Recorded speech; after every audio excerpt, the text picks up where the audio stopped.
kita, amin. Ya, sangat senang kita pada malam hari ini boleh masuk dalam ibadah perayaan Natal. Dan juga Bapak Ibu, undangan hamba-hamba Tuhan dari GKRI yang bisa hadir. Dan beberapa rekan kita tidak bisa hadir karena ada kendala, ada pelayanan dan juga ada kondisi kesehatan. Dan kita terus tetap bersuka cita. Demikian juga jemaat kita bersuka cita. Ya, bagaimana kita bergumul untuk dapat menikmati suasana yang indah pada malam hari ini. Bapak Ibu Saudara yang terkasih dalam Tuhan, pada malam hari ini tema kita adalah fokus pada panggilan surgawi. Kita mau fokus dalam hidup ini, setiap langkah-langkah hidup kita sebagai pribadi yang sudah percaya Yesus haruslah mengalami perubahan, harus mengalami pembaharuan dari hari ke hari. Dan ada satu yang kita tuju, yaitu panggilan surgawi. Memang kita bekerja secara dunia ini, ada di dalam dunia, kita masih hidup di dalam dunia, tetapi segala sesuatu yang kita lakukan harus bermuara. Ya, apakah ini akan memuliakan Tuhan atau tidak? Apa yang akan kita pikirkan, kita katakan, kita perbuat, hendaklah kita lakukan semuanya seperti untuk Tuhan. Ya, ada upah yang akan kita dapatkan daripada Tuhan. Itu sebabnya Bapak Ibu Saudara yang terkasih dalam Tuhan, pada perayaan Natal adalah satu karya Allah yang akbar, yang luar biasa. Allah datang ke dunia jadi manusia untuk menyelamatkan manusia itu, yang manusia sudah jatuh ke dalam dosa, dan Allah yang mencari dan menyelamatkan yang terhilang itu. Dan bagi mereka yang sudah diselamatkan, haruslah terjadi perubahan hidup. Rasul Paulus, salah seorang tokoh ya, yang tadinya dia menghambat pekerjaan Tuhan, menganiaya orang percaya, tetapi karena perjumpaannya dengan Yesus mengubah hidupnya. Natal adalah perjumpaan kita dengan Yesus. Natal jangan hanya sekedar kita ya bersorak-sorai, bersuka cita, tapi tanpa pengenalan akan Yesus, itu menjadi sia-sia. Yang terutama yang Tuhan mau adalah kita berjumpa dengan Dia, kita punya pengalaman pribadi bersama dengan Dia. Dalam Filipi pasal 3 ayat 13, firman Tuhan. Ya, bisa dibantu? Filipi pasal 3 ayat 13. Ya, oke. Kita baca bersama-sama Bapak Ibu Saudara yang terkasih dalam Tuhan. 1, 2, 3. Saudara-saudara, aku sendiri tidak menganggap bahwa aku telah menangkapnya, tetapi ini yang kulakukan, aku melupakan apa yang telah di belakangku dan mengarahkan diri kepada apa yang di hadapanku. Saudara yang terkasih dalam Tuhan, kalau kita membaca ayat ini, Rasul Paulus bukan dalam keadaan bimbang, bukan dalam keadaan tidak yakin dengan keselamatannya. Ya, aku sendiri tidak menganggap bahwa aku telah menangkapnya. Loh, apa dia belum berjumpa Yesus? Sudah ditangkap oleh Yesus. Tetapi pola hidupnya seperti belum dia menangkap Yesus. Jadi seperti dia akan menangkap Yesus. Jadi ada satu perjuangan yang harus dilakukan, bukan untuk keselamatannya, tetapi mengisi keselamatan yang sudah Tuhan berikan kepadanya. Wah, ini suatu gaya hidup yang luar biasa. Dan kita perlu punya gaya hidup seperti ini. Amin. Ya, bukan kita seolah-olah sudah ditangkap Yesus atau kita tangkap Yesus belum, tapi seperti kita belum dan kita mau berjuang menangkap. Padahal sebenarnya kita sudah percaya Yesus. Jadi jangan ada pola hidup orang-orang yang percaya, yang berkata, "Oh, saya percaya Yesus. Mati pasti masuk surga." Ya udah selesai. Mau bikin apa ya terserah. Mau melayani terserah, mau enggak juga enggak apa-apa. Mau bertobat terserah, mau tidak juga enggak apa-apa. Yang penting sudah percaya Yesus masuk surga. Tidak seperti itu. Tetapi Rasul Paulus berkata, ya, Aku sendiri tidak menganggap bahwa aku telah menangkapnya, tetapi ini yang kulakukan, aku melupakan apa yang di belakangku dan mengarahkan diri kepada apa yang di hadapanku. Di ayat 14, 1, 2, 3.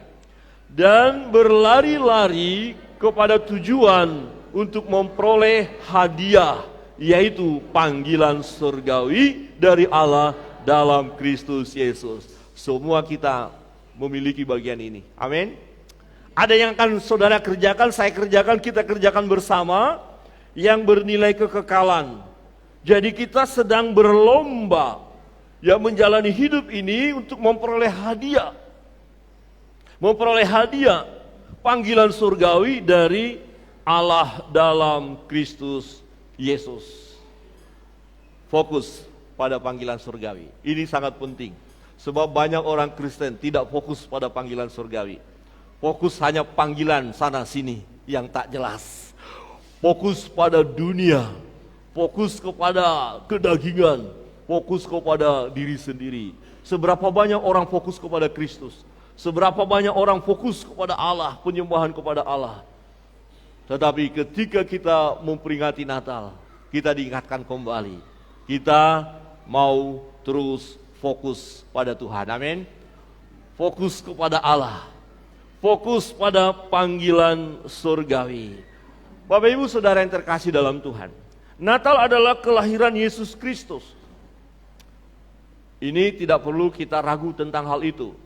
Ya, walaupun ada orang mulai membicarakan tanggalnya bukan tanggal 25 atau yang lain, ya ada seorang tokoh ya meneliti dan menemukan betul tanggal 25 ya kelahiran itu. Tetapi yang mau kita lihat di sini adalah itu fakta sejarah. Dia ada, tempatnya ada, sudah kita bahas beberapa minggu yang lalu. Jadi lahirnya Al-Masih, Allah datang ke dunia menjadi manusia. Itu yang kita rayakan pada malam hari ini. Itu yang kita peringati. Dan di dalam Filipi pasal 2 ayat 5 berkata begini, hendaklah kamu dalam hidupmu bersama menaruh pikiran dan perasaan yang terdapat juga dalam Kristus Yesus. Ya, ayat 6, yang walaupun dalam rupa Allah. Nah, yang walaupun dalam rupa Allah, yang artinya dia adalah Allah.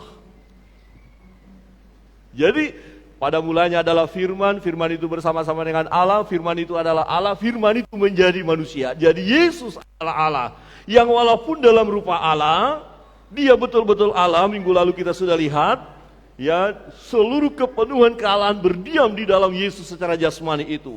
Dia benar-benar Allah, tetapi perhatikan, tidak menganggap kesetaraan dengan Allah itu sebagai milik yang harus dipertahankan. Ya, dia tidak harus tunjukkan seluruh kealahannya, keilahiannya itu. Tetapi apa yang dia lakukan? Melainkan telah mengosongkan dirinya sendiri dan mengambil rupa seorang hamba dan menjadi sama dengan manusia. Yesus itu manusia sejati, Allah sejati. Dia Allah yang menjadi manusia. Amin.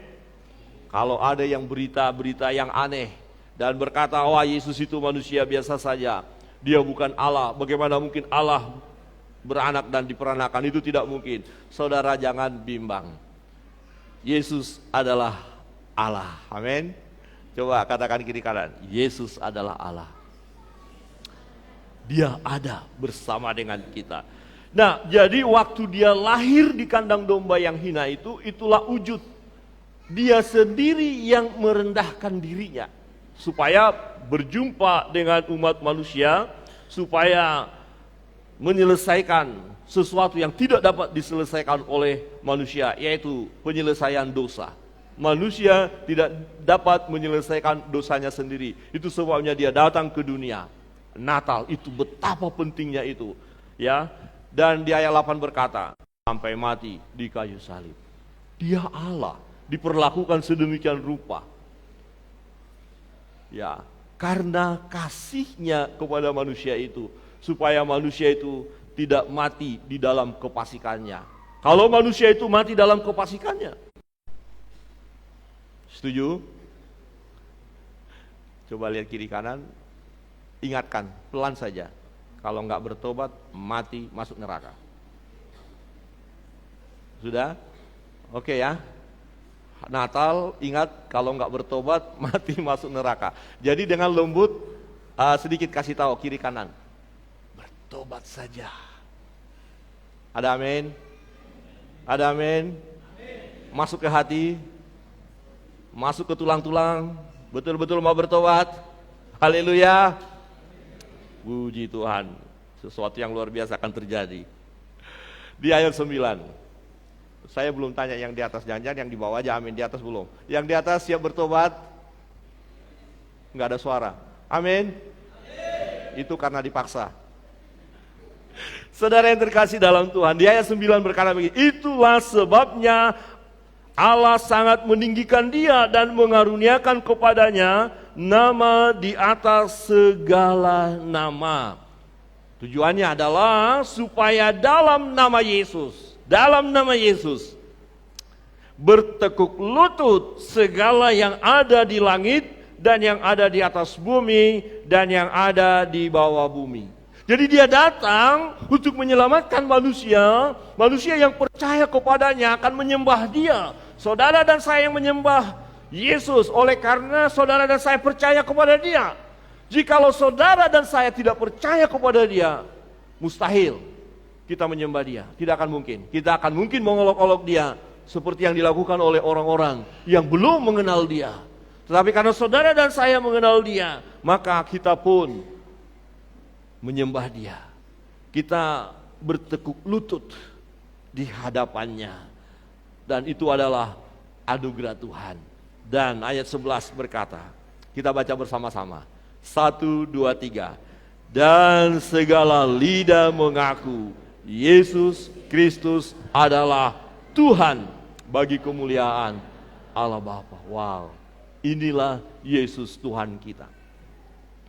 Tuhan, Kurios, yang berkuasa, ya, yang mampu membuat dari yang tidak ada menjadi ada itu. Dialah Tuhan, dialah juru selamat kita. Dia hidup. Perayaan Natal menyampaikan kabar baik, memberitakan kabar baik bahwa Allah datang ke dunia menjadi manusia, yaitu Yesus Kristus Tuhan kita. Nah, ketika kita datang kepada Dia, percaya kepada Dia, menyembah Dia, kita memperoleh hidup yang kekal. Rasul Paulus, sebelumnya dia tidak percaya Yesus. Dia menganiaya orang percaya. Kira-kira model-modelnya seperti di negara kita saat ini, ada orang perayaan Natal dihalang. Mungkin itu, ya katakanlah itu Saulus lah itu ya. Nah, bisa saja nanti yang menghalangi itu jadi Paulus. Lama-lama dia jadi bertobat ya. Kalau dia berjumpa Yesus, ada amin. Jadi kita nggak boleh menaruh kebencian kepada mereka, tapi berdoa supaya mereka berjumpa dengan Yesus. Nah, apa yang dilakukan oleh Paulus setelah dia berjumpa dengan Yesus menjadi pertanyaan bagi kita. Apa yang mau kita lakukan? Ya, oleh karena kita yakin dan percaya bahwa Yesus Tuhan kita, atau apa yang harus kita lakukan sebagai orang Kristen yang sudah bertobat, yang sudah lahir baru? Fokus pada panggilan surgawi. Yang pertama, kita harus melupakan pola hidup yang lama. Pola hidup lama harus kita tinggalkan. Pola hidup lama akan membawa kita kepada maut. Pola hidup lama yaitu manusia lama kita. Manusia yang belum bertobat itu. Manusia yang pikirannya kacau, kata-katanya kacau, rusak pikiran, rusak perbuatan, rusak perkataan, tidak mau menyembah Allah, tidak peduli dengan Tuhan, tidak mau beribadah. Ya, perbuatan jahat dilakukan. Nah, itu manusia lama. Gampang tersinggung, gampang sakit hati, itu manusia lama. Di sini tidak ada yang gampang tersinggung kan? Amin. Masih manusia lama. Amin. Oke, manusia baru. Gak mudah sakit hati, gampang mengampuni. Ada haleluya? Bapa ampunilah mereka karena mereka tidak tahu apa yang mereka perbuat. Tetangga sebelah menganiaya kita, lempar batu, lempar kotoran. Kita bilang apa? Bapa ampunilah mereka karena mereka tidak tahu apa yang mereka perbuat. Itu manusia baru. Tapi kalau manusia lama bagaimana? Mana samurai? Ambil. Itu di atas lemari. Ada samurai di atas lemari? Ya, ini ada satu kisah di salah satu sekolah teologi, ceritanya begini. Waktu kerja bakti, susah sekali cari sabit, parang, susah nyarinya. Nggak ada. Kita kerja bakti, mana parang nggak ada. Sabit nggak ada. Tapi ketika ada masalah, ada yang mau cari gara-gara, itu sabit keluar. Lo nggak tahu dari mana, parang keluar. Siapa yang berani? Ayo, hantam. Begitu. Berarti manusia lama kadang-kadang muncul juga. Betul Bapak Ibu, manusia lama itu kadang-kadang menggoda loh. Percaya? Saudara yakin? Menjaga hati. Saudara tidak akan tersinggung. Yang di sebelah nanti cari gara-gara. Tersinggung juga. Rasul Paulus katakan lupakan. Ya, hidup lama itu hanya membawa kepada maut. Dulu dia bangga tentang itu. Dulu dia senang tentang itu. Nah, melupakan manusia lama kita, menanggalkan manusia lama kita, artinya kita harus berani mengambil keputusan untuk menerima Yesus sebagai Tuhan dan Juru Selamat kita, dan berani dengan radikal, meninggalkan dosa itu, kejahatan itu. Harus berani. Oke, saya tidak akan lakukan lagi perbuatan ini. Tadi saya asik dengan tipu-tipu, saya tidak mau lagi tentang itu. Tadi saya asik dengan korupsi. Tidak lagi. Saya asik dulu dengan bohong-bohong. Sekarang tidak lagi. Suami-suami yang dulu suka bohongin istri, tidak lagi. Ada amin suami-suami? Masih bohong. Istri-istri tidak bohongi suami lagi. Ada amin istri-istri? Saya mau lihat ada yang senyum gak sih? Berani ya, berani ngomong gak? Tapi jujur Bapak Ibu, kita digoda loh. Dan untuk itu kita harus berjuang. Itu maksudnya tidak otomatis saya percaya Yesus, langsung bersih total. Gak bisa. Kita harus berjuang, kerjakanlah keselamatanmu, firman Tuhan katakan. Nah, lepaskan itu. Jadi jangan pernah ingat-ingat lagi kehidupan yang lama. Ada amin yang di atas? Amin ya. Kehidupan lama itu menggoda. Dulu gini, contohnya begini. Kami pernah melayani di Tabanan. Ada seorang anak muda, itu kalau gajian langsung habis gajinya. Ya karena, sorry ya tidak mengatakan di sini, itu kisah nyata loh, di Tabanan loh ini ya. Udah habis beli minuman. Dan dia yang jago. Serius, dia tidak ada kawan-kawan yang bisa melawan dia. Habis. Tetapi puji Tuhan kami berjumpa dan kami layani dia bertobat. Jadi dia putih jemaah, dia bertobat, dia tinggalkan itu semua. Tetapi itu tidak otomatis. Pernah dia berkata, Pak Pendeta bagaimana ini? Saya kan anak-anak muda ini, kita kan kumpul begini. Dia bilang udahlah menghargai satu seloki saja. Disorong satu seloki saja, sudahlah, jangan sok jadi pendeta lah, satu seloki saja, kan nggak apa-apa Pak Pendeta menghargai teman. Oke, saya bilang kamu alami sendiri bagaimana, dan dia coba. Ternyata Bapak Ibu, habis satu seloki, disorong lagi, satu seloki lagi, disorong lagi, dan akhirnya satu botol lebih, dan akhirnya kita mabuk ya. Di sini anak-anak muda nggak ada ya, nggak ada yang ngaku. Kalau ada nggak apa-apa, yang penting adalah aku harus bertobat. Ada amin? Amin. Rasul Paulus itu sangat jahat saudara. Dia menghukum orang, membunuh orang, mencari orang, melempari orang, dan sangat jahat. Ya, menganiaya orang, percaya loh. Kok bisa bertobat? Jadi kalau hanya karena mabuk terlalu mudah sebenarnya kita untuk bertobat. Kalau kita mau. Jadi bertobat itu kalau kita mau ya. Coba lihat kiri kanan dan katakan kalau mau bisa. Tapi dia menggoda saudara. Saudara sebagai orang percaya, sebagai orang Kristen yang sudah lahir baru, sudah berjuang hidup benar, digoda lagi. Ayo kita main judi lagi, ayo. Oke, kita judi online lagi, ayo. Oh, judi online tuh hentikan ya.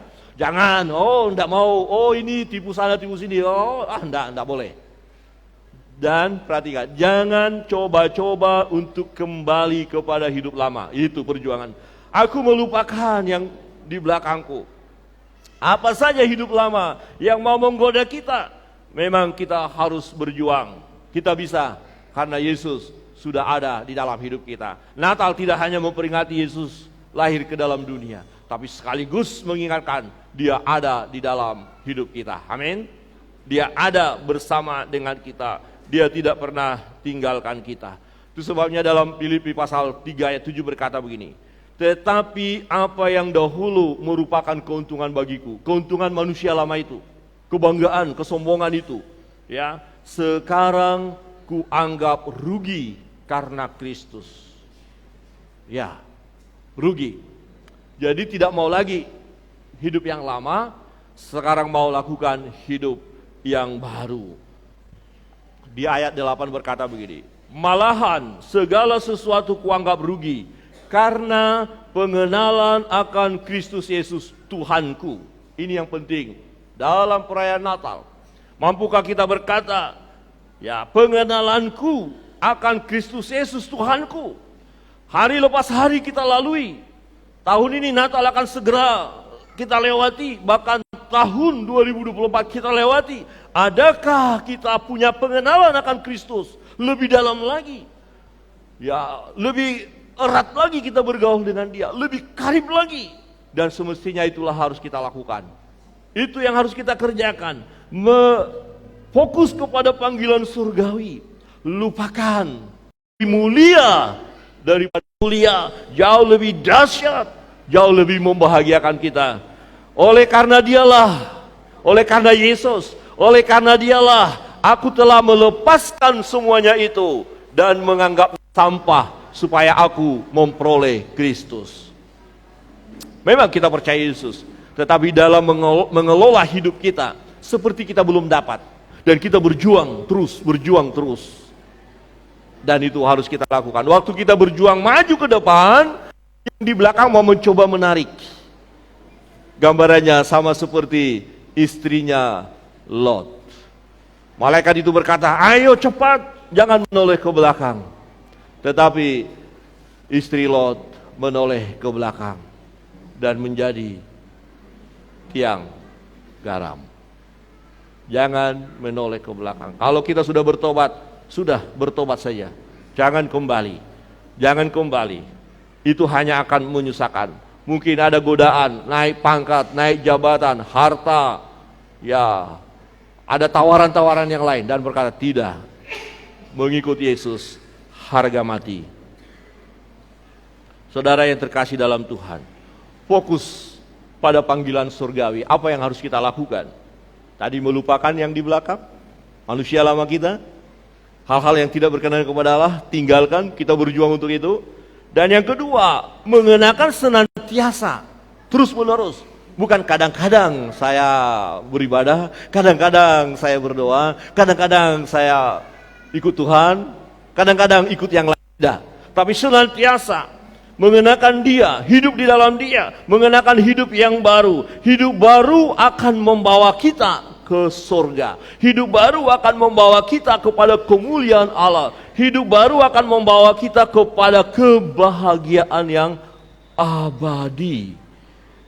Ya, ini yang Paulus lakukan setelah berjumpa dengan Yesus. Mengarahkan diri kepada apa yang di hadapan. Apa di hadapan kita? Panggilan surgawi tadi.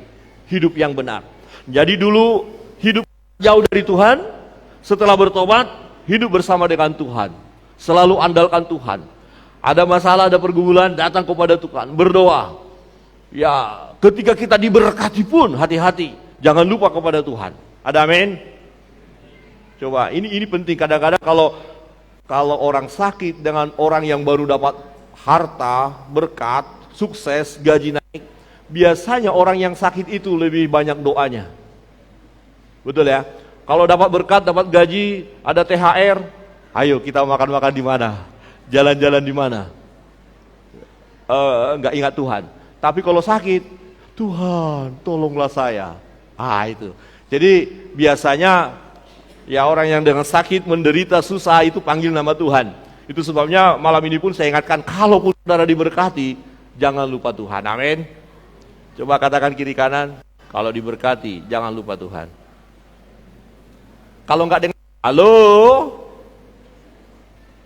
Karena begini, itu godaan, kita asik dengan berkat, tidak pemberi berkat. Susah. Tapi asik dengan sang pemberi berkat itu.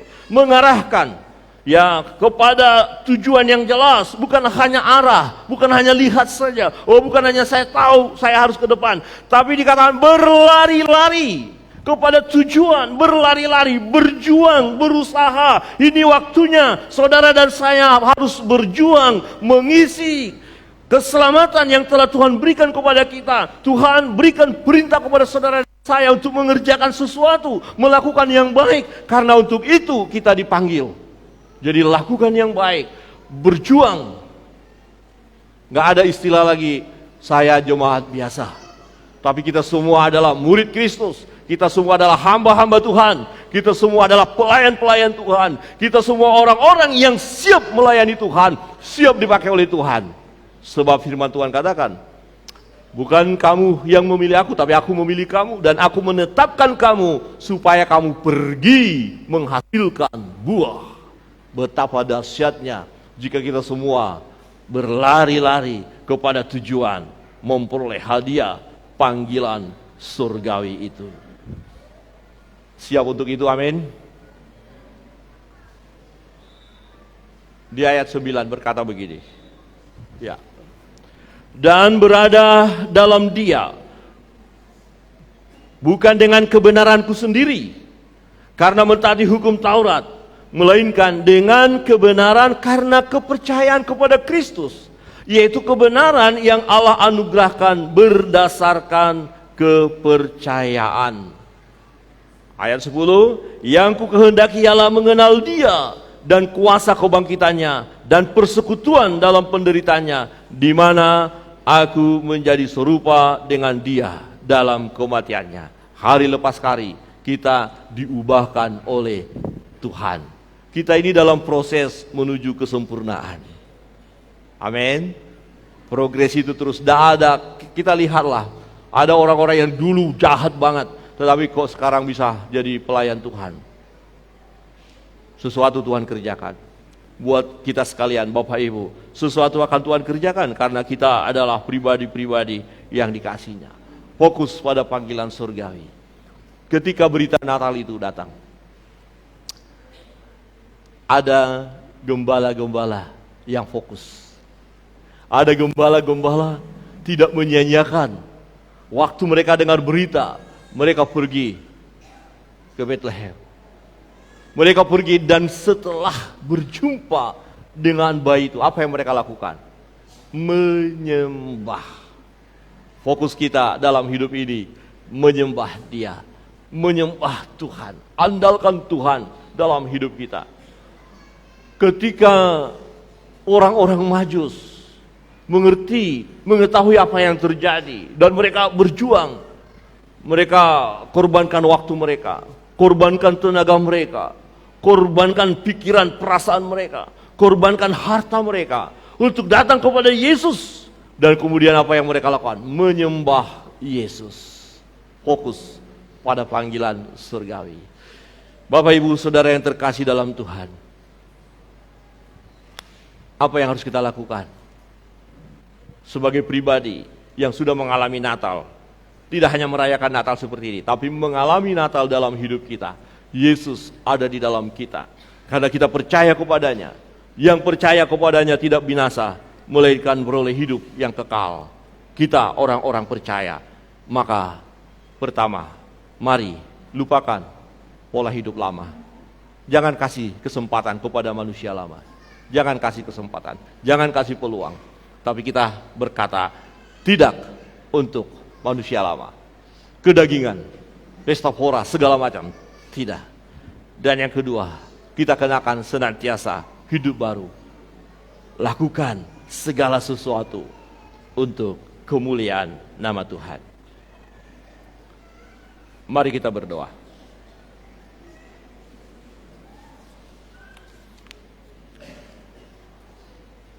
Bapa di surga, kami bersyukur kami boleh merenungkan kebenaran firman Tuhan pada malam hari ini. Tuhan, kami rindu terus melangkah di dalam kebenaran. Kami mau fokus pada panggilan surgawi itu. Kami tahu segala sesuatu yang kami lakukan di dalam Kristus tidak ada yang sia-sia. Hamba berdoa untuk setiap kami saat ini, mungkin ada di antara kami anak-anak-Mu dalam perayaan Natal malam ini, setelah mereka mendengar firman Allah dan mereka mau ambil keputusan untuk percaya kepada Yesus. Mereka mengambil keputusan untuk melupakan manusia lama, menanggalkan manusia lama, menolak segala godaan-godaan kuasa kegelapan itu. Dan yang mengambil keputusan untuk senantiasa hidup dalam kebenaran, mengutamakan Tuhan dalam kehidupan mereka. Tuhan tolong kami. Meteraikan ya Tuhan kebenaran ini bagi kami sekalian.